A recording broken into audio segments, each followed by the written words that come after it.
What's going on, trainers? Dom from the Otaku Room, guys, and we're here to talk about Pokemon Horizons episode 110.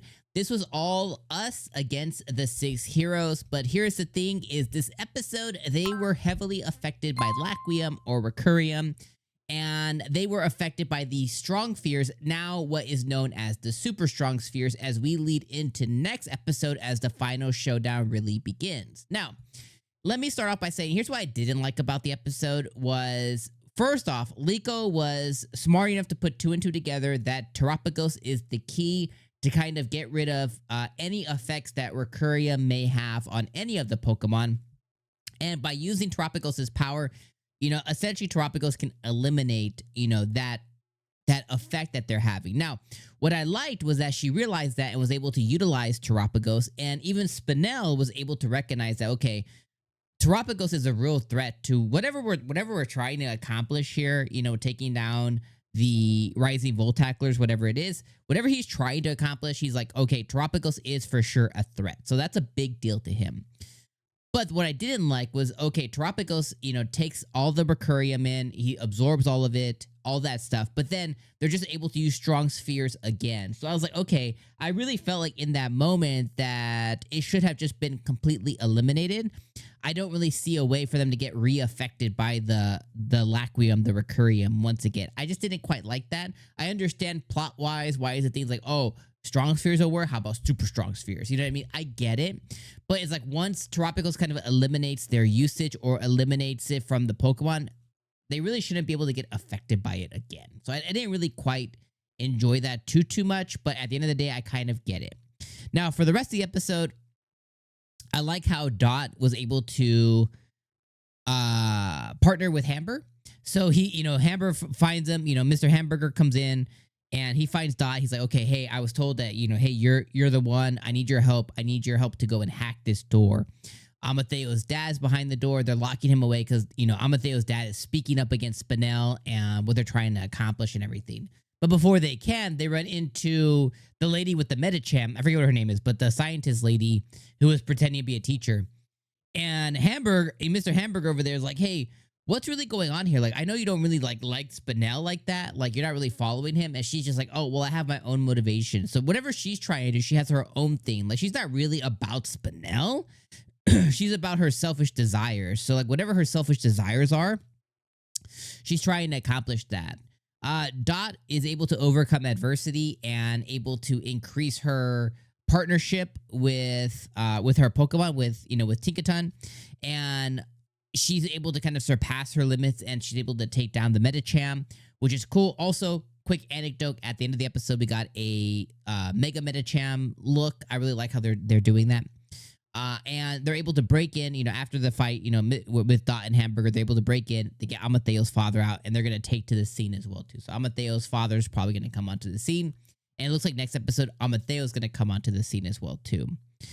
For everything else, there was one moment where Alt, this episode, was kind of hesitating at Mega evolving his Pokemon, but he ended up, throwing out Dragonite at the end of it, and then instead of Mega evolving Lucario, Roy decided to Mega Evolve, or not Mega Evolve. He decided to terrestrialize his Pokemon instead. Very weird decisions there, but hey, they did really well in the battle, but now the bigger battle is going to be occurring. So really, this was a transitional episode into the real battle next week, which should be pretty interesting. One last thing is I like how they are consistently mixing Megas and terrestrialization in the same breath. I really like how they're doing that quite a bit. My only hope is I really want Liko to obtain a Pokemon that can Mega as well. Because as of right now, her lineup is kind of like Meowscarada, who is terrestrialization, Hatena, who's going to be Hatterene, and Hatterene is very much in the Sword and Shield era, so they're very much Gigantamax era. But they could still terrestrialize as well, too. So we'll just say Meowscarada, terrestrialization, Hatena, or, Hatterene, terrestrialization. Then you have her potential Armarouge, right now, when we get evolution, we have Armarouge, which is also terrestrialization. And then Terapagos, which is like peak terrestrialization. So she needs somebody to be added to the team as well.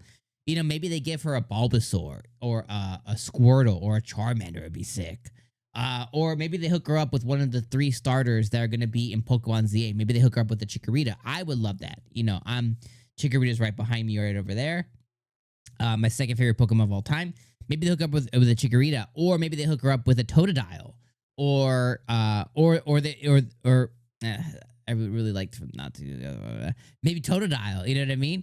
But that'd be really cool to hook her up with a starter from ZA, or maybe even a Kalos starter, right? Maybe they give her a maybe they give her a Fennekin, or they give her like a. Oh, I keep wanting to say Greninja. Why can't I remember his damn name? Why do I want to say Flopple? What the hell is his name? What's Greninja's starter's name? Froppy? Froggy? Froppy? Froppy? What's his name? Yo, I can't believe it left me. But anyways, you know, maybe they hit her up with one of the three, you know, Kalos stars. Maybe they do Chespin. I hate Chespin. Maybe they do Chespin, or they do Fennekin, or they do Froakie. That's the name, Froakie. Maybe they do one of the 3. You know, they do one of the 3. That would, you know, that would give her an in to Mega Evolution as well too. They maybe have her go on a little quest to go get a Mega Stone. I think that'd be incredible. Anyways, that's all I got for you guys. Thank you guys so much for joining me this week, guys. Let me know what you guys think about episode 110. I'll see you guys next week for episode 111. All right, my friends. Stay up. Peace out. Peace up. A town down.